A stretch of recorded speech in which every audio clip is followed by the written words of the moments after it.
Justice.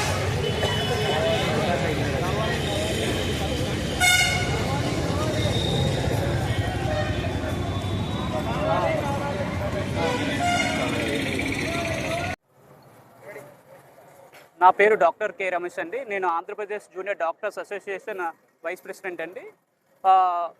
ఈ ప్రియాంక గారు doctor Priyanka గారికి జరిగిన సంఘటన దురదృష్టకరం అండి. దోషుల్ని కఠినంగా శిక్షించాలి. వాళ్ళని కఠినంగా శిక్షించడంతో పాటు ఫాస్ట్ ట్రాక్ కోర్టు మాకు ఈ సందర్భంగా వేయాలని ప్రభుత్వాన్ని మేము కోరుకుంటున్నాం. ఫాస్ట్ ట్రాక్ కోర్టు వేసి దోషులను చాలా ఫాస్ట్గా శిక్షించాలని మేము కోరుకుంటున్నాం. వాళ్ళకి ఇలాంటి సంఘటనలు జరగకుండా ఎక్కడికక్కడే భద్రత కలిగించాలని, డాక్టర్స్కి భద్రత కలిగించాలని, వాళ్ళకి తగినంత రక్షణ కల్పించాలని మేము కోరుకుంటున్నాం. మేమందరం ఆమెకి ఆత్మ శాంతించాలని కోరుకుంటున్నాం. ఆమె ఆత్మకి శాంతం కలగాలని మేము కోరుకుంటున్నాం. మేము కఠినంగా వాళ్ళని శిక్షించాలి. మా ప్రధాన లక్ష్యం ఏంటంటే వాళ్ళని త్వరగా శిక్షించాలి. వాళ్ళని ఫాస్ట్ ట్రాక్ కోర్టులో, ఈ కేసు ఫాస్ట్ ట్రాక్ కోర్టులో వేసి వాళ్ళని శిక్షిస్తే కొంతవరకు మనం ఆమెకి న్యాయం చేసేటట్టు జరుగుతుంది. సో మా ప్రధాన డిమాండ్ అదే. సో మేము అదే కోరుకుంటున్నామండి. మేము ర్యాలీ జీజీహెచ్ మెయిన్ గేట్ దగ్గర నుంచి కలెక్టర్ ఆఫీస్ వరకు వచ్చామండి. మేము అందరికీ అవేర్నెస్ క్రియేట్ చేయాలి, ఆమె ఆత్మకి శాంతించగలగాలని మేము కోరుకుంటున్నామండి. నేను డాక్టర్ తనుజ అండి, ఆర్ఎంసీ జూడా జనరల్ సెక్రటరీని. ఈరోజు మనం ఇలా అందరూ ఇలా ఉంచున్నందుకు ఏంటంటే కారణం, డాక్టర్గా ఎన్నో సేవలు అందించాల్సిన డాక్టర్ ప్రియాంకకి ఇలా జరగడం చాలా దారుణం అండి. ఏంటంటే వీళ్ళు తాగుబోతులు ఇద్దరు అలా అది యాక్సిడెంట్ అనాలో ఏమన్నాలో అర్థం కావట్లేదు. వచ్చి ఒకసారి కాదు, 2 సార్లు కాదు, ఇలాగ తన మీద కావాలని వెళ్ళారు. అది చాలా దారుణంగా జరిగిందండి. అది అనుకోకుండా జరిగిన సంఘటన, యాక్సిడెంట్ లాగా అయితే లేదండి.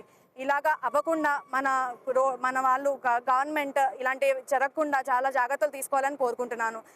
దీనికి న్యాయం జరగాలి, వాళ్ళ కుటుంబానికి న్యాయం జరగాలి, ఆమె ఆత్మ శాంతించాలి అంటే మనం త్వరగా వాళ్ళకి అందించాలని శిక్ష అందించాలండి. Thank you.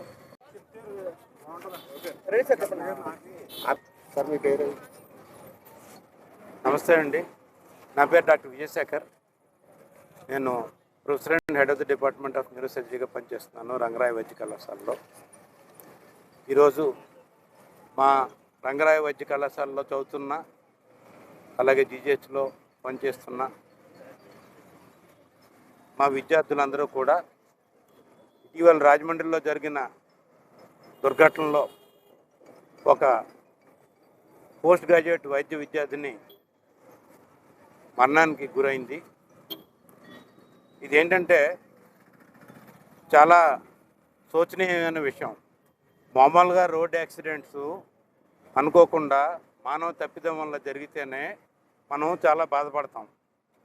అకాల మరణం, అసహజ మరణం అంటే unnatural deaths and untimely deaths, ఇవి ఏ కుటుంబానికైనా కూడా చాలా బాధాకరమైన విషయాలు. అటువంటిది మా పిల్లలతో సమానమైన ఒక పీజీ వైద్య విద్యని అభ్యసిస్తున్న విద్యార్థిని, అంటే పిల్లలు, తల్లిదండ్రులు పిల్లల మీద ఎంత ఆశలు పెట్టుకుంటారు. ఒక యువ వైద్యురాలు ఎంబీబీఎస్ అయిపోయి పీజీ కోర్సు చేరి ఇంకా 1 సంవత్సరంలో 2 సంవత్సరాల్లో పూర్తిగా పీజీ వైద్యుని పూర్తి చేసి బయటకు వస్తారు.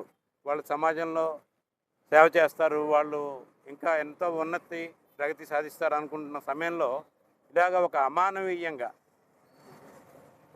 బండి మీద వెళ్తుంటే అనుకోకుండా యాక్సిడెంట్ అవ్వడం వేరు. ఇక్కడ మనం అన్ని మాధ్యమాల్లో చూసాము, విజువల్స్లోని కావాలని వెహికల్ మీద ఎక్కించి గుర్తించి 2-3 సార్లు, అది వాళ్ళు ఎటువంటి ఇన్ఫ్లుయెన్స్లో ఉన్నారో ఇన్వెస్టిగేషన్లోనే బయటపడాలి. ఎందుకంటే వాళ్ళు మద్యం మత్తులో ఉన్నారా, లేక మాదక ద్రవ్యాల ఇన్ఫ్లుయెన్స్లో ఉన్నారా, ఇవన్నీ కూడా విచారణలో తేలవలసింది. అయితే మేము ఇక్కడ ఎందుకు ఇంతమంది సంఘటితంగా వచ్చి రోడ్డు మీద ర్యాలీ చేస్తున్నామంటే ఇటువంటి సంఘటనలు పునరావృతం కాకూడదు. మాలో ఒకరైన పీజీ వైద్య విద్యాన్ని మృతి చెందినందువల్ల ఆమె ఆత్మకు శాంతి చేకూరాలని ప్రార్థిస్తూ వాళ్ళ కుటుంబానికి అందరం కూడా అండగా ఉంటామని, అంటే మారల్ సపోర్ట్, అంతకు మించి మనం వీ కెనాట్ డూ ఎనీథింగ్. ఇంకోటి ఏంటంటే ఓ పక్క గవర్నమెంట్ రోడ్డు మీద యాక్సిడెంట్ అయితే వాళ్ళని మనం గవర్నమెంట్ అక్కర్లేదు, రోడ్డు మీద వెళ్తూ మనం చూస్తే వాళ్ళని తీసుకొని కొంచెం మినిమం పక్కకు తీసుకెళ్ళి సాయం చేసే అది మానవత. అటువంటిది మనం తిరిగి సాయం చేయడం పోయి మనమే, అంటే వీళ్ళు ఎవరైతే ఉన్నారో కల్ప్రిట్స్, వాళ్ళు గుర్తించి ఇటువంటి సంఘటనలు చాలా శోచనీయం.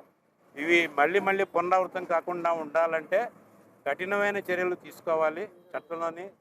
అంతేకాకుండా సత్వరంగా న్యాయం చేకూరాలి. ఎప్పుడో చాలా లేటుగా వస్తుందంటే justice delayed is justice denied. ఎప్పుడో లేటుగా కాకుండా సత్వరం న్యాయం చేకూర్చాలని, ఆ వైద్య విద్యార్థిని ఆత్మకు శాంతి కలగాలని, వాళ్ళ కుటుంబానికి మా రంగరాయ వైద్య కళాశాల పీజీ అలాగే వైద్య విద్యార్థులందరి తరఫున, ఫ్యాకల్టీ తరఫున మా ప్రగాఢ సానుభూతిని వాళ్ళ కుటుంబానికి తెలియజేస్తున్నాం.